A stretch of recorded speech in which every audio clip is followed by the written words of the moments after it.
Hey there, math students. The name of today's lesson is Rational Numbers in Context, so you guessed it, that means we are doing some word problems today. So if you have the worksheet printed out, that is great. If you are doing it on your own paper, please know you do not have to copy down all of the words. Copy down as little as possible. Copy down none if you want. You can just write down the solutions.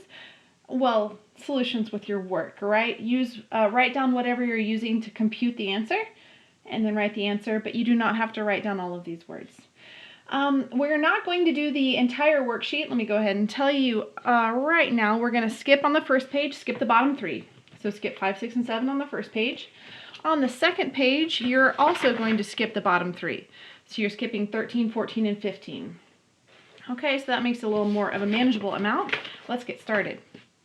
So right there at the top it says, in Numberline City, there is one straight road and all the residents of Numberline City live either to the east or to the west. And see how they have a plus and a minus there? That means on our number line, east is going to be this way, kind of like they labeled there, and west is going to be this way. So either to the east or to the west of Town Hall, which is located at the center of town. The town ends at negative 10 units to the west, so it ends there, and 10 units east, it ends there. So basically you're looking at the whole town here on this number line. All the addresses are given as positive or negative rational numbers. Mark each address with a dot, the first letter, and the number of the address on a map of Numberline City below. Okay, so first let's start with Allison. So we're going to mark hers with an A at negative 2.5. Okay, so let's find 0 right here in the middle, right? Let's go over here to negative 2. But it's not at negative 2, it's at negative 2.5. So that 0.5 is telling us that we're going to have to go halfway past that. So you go to negative 2 and then you keep going another halfway to right here. So it's going to be halfway between negative 2 and negative 3. I'm going to write an A, and then above it I'll write negative 2.5. Hopefully they've given us enough room to get all this on here. We'll see as we go. Okay, Betsy. That's our B. She lives at 1 3/4. Okay, so we're going to go over here to the positive side, to 1. And now we're going to go 3/4 of the way over to the 2. So here we're going to go past halfway and maybe about right there where it's 3/4. And I'll write a B and I'll write 1 3/4. Okay, next up is Chris. Chris is at 5.5. So let's go to 5, the positive 5. And then we're going to go another halfway to 6. So it's going to be right about here for Chris. Chris, 5.5. David is going to be at 6. Okay, we're going to squish in here. It says positive 6, so we're going to put it right there on 6. We'll put a D and we'll put a 6. Okay, now Emily is 7.25. All right, so let's find our positive 7. And now 0.25 is like a quarter. So we're going to go a quarter of the way between 7 and 8. So that's about right here. And I'll put an E for Emily and then just 7.25 there. Okay, now Frank is at 10/4. Well, that's not written in a very helpful way. Let's go ahead and convert that. So you could make it, probably the easy way to convert this would be make it into a decimal. So grab whatever calculator you're comfortable with or your web-based calculator. I'm just going to do 10 divided by 4. Because I know that these fractions are basically a division problem. When I do that, I'm going to get 2.5. Now, I also want to make a note that you could do your fraction function, put 10 on top and 4 on bottom, then hit enter, and you would get 5 halves. Still not very helpful, but after you hit enter and you get the 5 halves, you could do the fraction decimal, and it would give you 2.5. As you can see, it's a little bit easier just to do the division problem, but there's so many ways to get that answer on this problem. Just find a way that you're comfortable with. So that was 2.5 for Frank. So let's find 2, and then the 0.5 shows me that it'll be halfway between the 2 and the 3, and I'll put my F there. And I'll just go ahead and write 10/4. You know what? I'm going to write 2.5 also because it might be useful later. Okay, let's do George. George is at negative 6.2, so we're going this way. There's the 6. Now 0.2. Okay, so if it was negative 6.5, we'd go halfway between the 6 and the 7. But it's negative 6.2, so we're not going to go quite that far. It's going to be a little bit more towards the negative 6 than towards the negative 7. And let's write his initial and negative 6.2. Okay, next up, Hannah. Hannah is going to be at 6 1/5. Okay, so let's think about 1/5 as a decimal. Again, you could just use your calculator. You could do, let me clear that. Why is this not clearing? You could just put 1 divided by 2. Wait, no. Sorry, 1 divided by 5. And see what decimal that gives you. 1 divided by 5 is going to give you 0.2. So that's a good way to convert from a fraction to a decimal on just about any calculator. So that's the same thing as 6.2. So it's kind of like George's address, except as you can see it's positive. So let's go over here and we're going to squish her in. Here's 6, and we're going to do it a little closer to the 6 than to the 7. We're definitely running out of room, but that's okay. Okay, there we go. We got Hannah on there. Now post office is at -10. Well, great. That's easy. -10. Post office. Next. The store is at -4.8. Okay, so we're going negative. There's -4. Now, halfway between would be -4.5, but we have to go all the way to -4.8, so that's going to be closer to the 5 than it is to the 4. The -5 and 4, that is. And this was the store, so that needs an S. And we'll put -4.8 above it. Okay, phew, only one left. Let's do town hall, which is right at 0. Town hall, 0. Okay, if you don't quite have all of that down, go ahead and pause and get caught up. But if you're caught up, let's keep going. We're going to look at 1A together, and then I'm going to let you do B, C, and D by yourselves. And then we'll look at 2 together. So for 1A, how far is it from Allison's house to Betsy's house? It says to show your work and your thinking. So let's talk through this. How far is it from Allison's house to Betsy's house? So A is Allison and B is Betsy. So it looks like we have -2.5 here and we have 1 3/4 here. Now you guys might have your own ways to think through this, but let me just kind of talk through it. I'm going to count my whole numbers first. Looks like we have 1, 2, 3 whole numbers here. So we definitely have 3, and then we're going to have some fractions. It's going to be 0.5 here, and it's going to be 3/4 here. So I could say 3 plus, do we want to use fractions or decimals? Doesn't matter to me. I'll use 0.5 plus 3/4 is going to be 0.75. Okay, that's one way to do it. Let's add it up in our calculator. Any calculator should be able to do this. Oh, 3 plus 0.5 plus 0.75, and that's going to give you 4.25. So 4.25. Now, another way you might think of doing this is to subtract the two numbers. So what if we had, okay, Betsy's house is 1 3/4 minus a -2.5. Okay, well, you've got kind of a double sign going on here. Remember, a minus a negative is going to give you a positive. In other words, you have to add them. So it's going to be the same thing as 1 3/4 plus 2.5. Now let me put that in my calculator. And if you're doing this on a regular calculator, you're going to need to convert the 3/4 to 0.75. So you'd have 1.75. Or you could use the mixed numbers calculator that I gave you a link to, and that would be pretty easy for you to put the 1 3/4 in as well.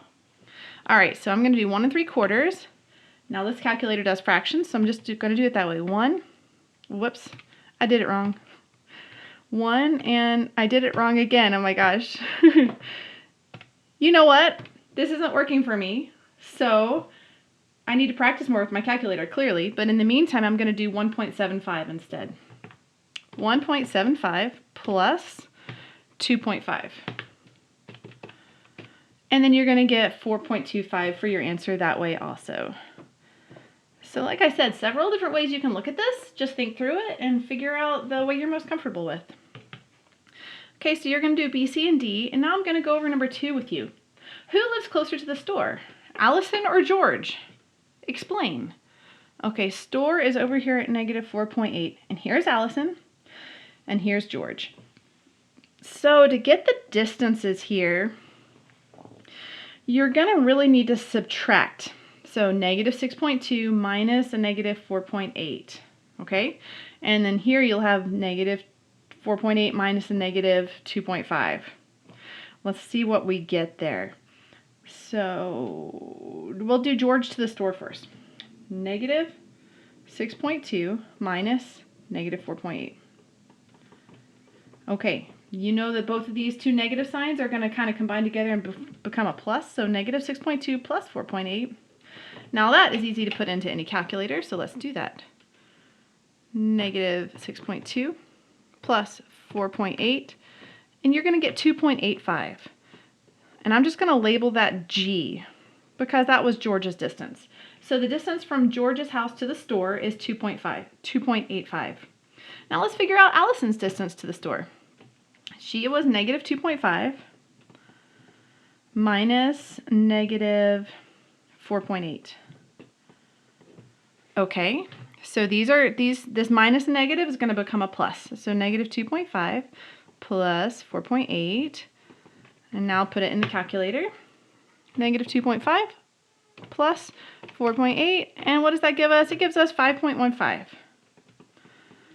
So that was Allison. It looks like, what are we asking?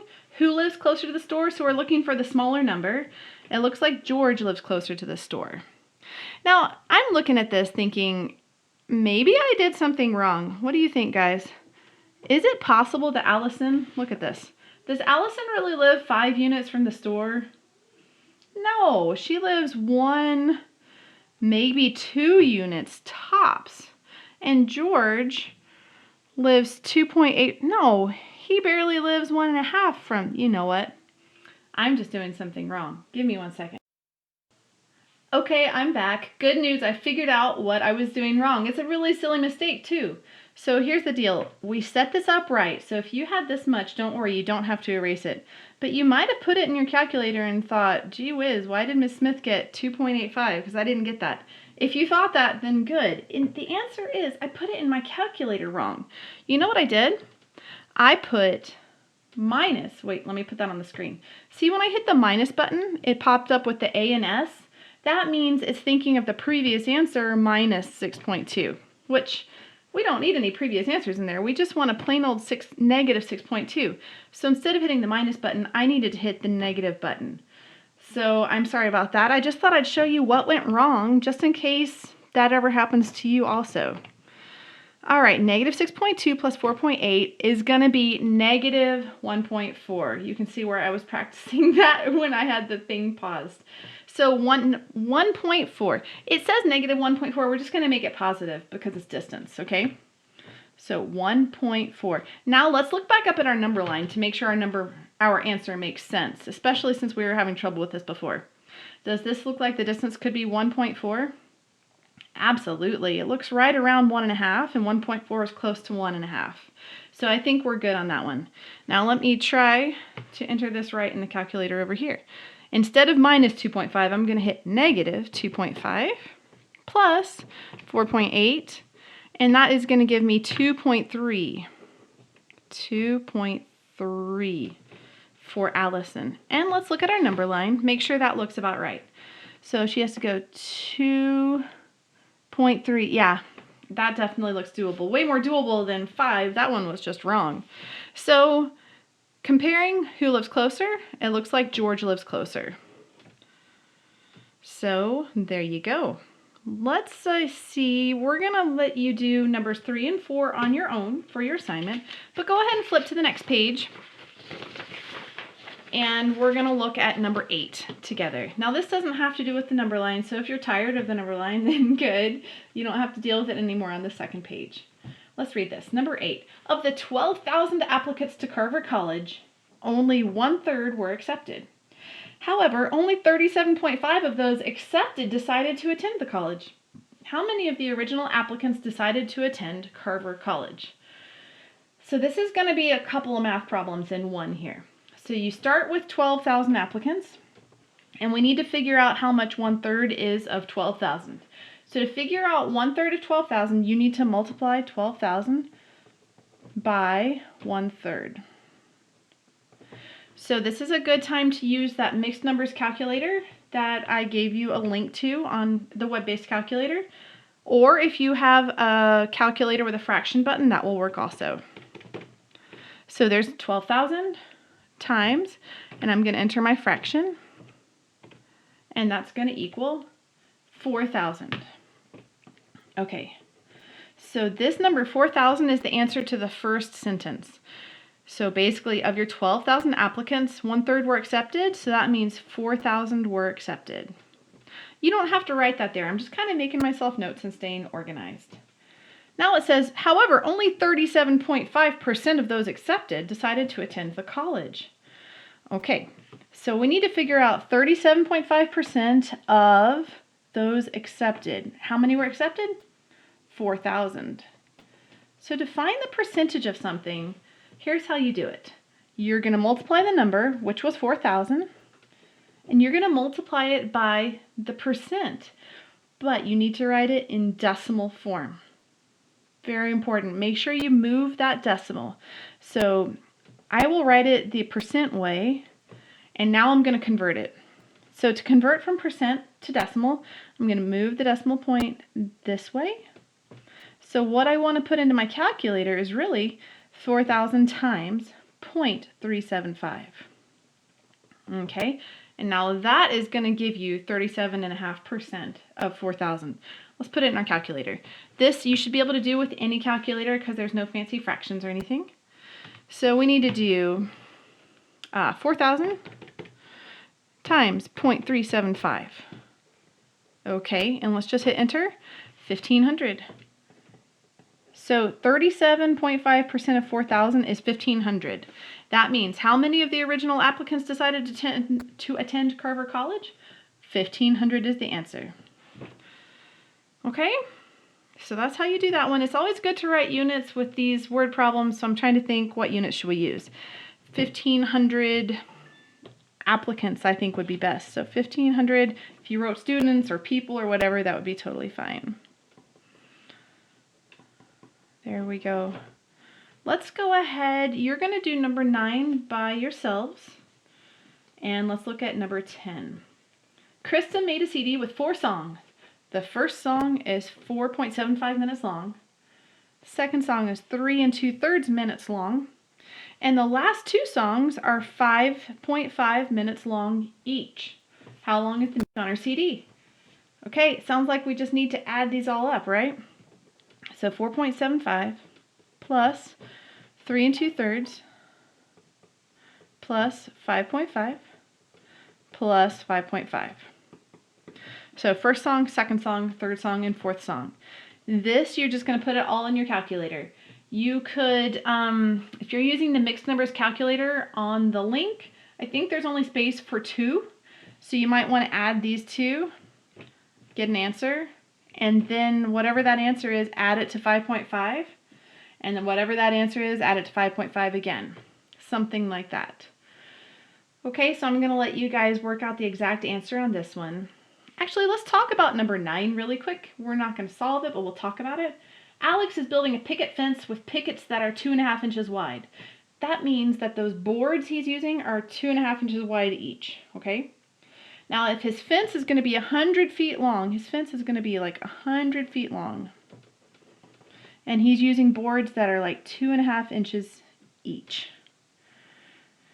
Each board costs $2.05. How much will his fence cost? Okay, so hopefully you guys caught that here 2.5 inches, we're using inches, but for the width, the overall width of his fence, it's 100 feet. So I would definitely suggest converting your feet into inches. So you're going to multiply 100 feet times 12 to get how many inches? So you're going to get 1,200. Is that right? 12 times 1. Yes, so 1,200 inches. Once you know that his fence is going to be 1,200 inches long, then you need to figure out how many of these boards it'll take to fill up 1,200 inches. So you're going to need to, what operation do you think that is? You're going to need to divide. So take your 1,200, divide it by 2.5, and that'll give you the number of boards. Once you have the number of boards, you're going to multiply that by 2.05. Okay, so that's just a tip to point you in the right direction. Let's go ahead and talk about number 12. Number 11 is a whole lot like number 10. So if you can do number 10, you can do number 11.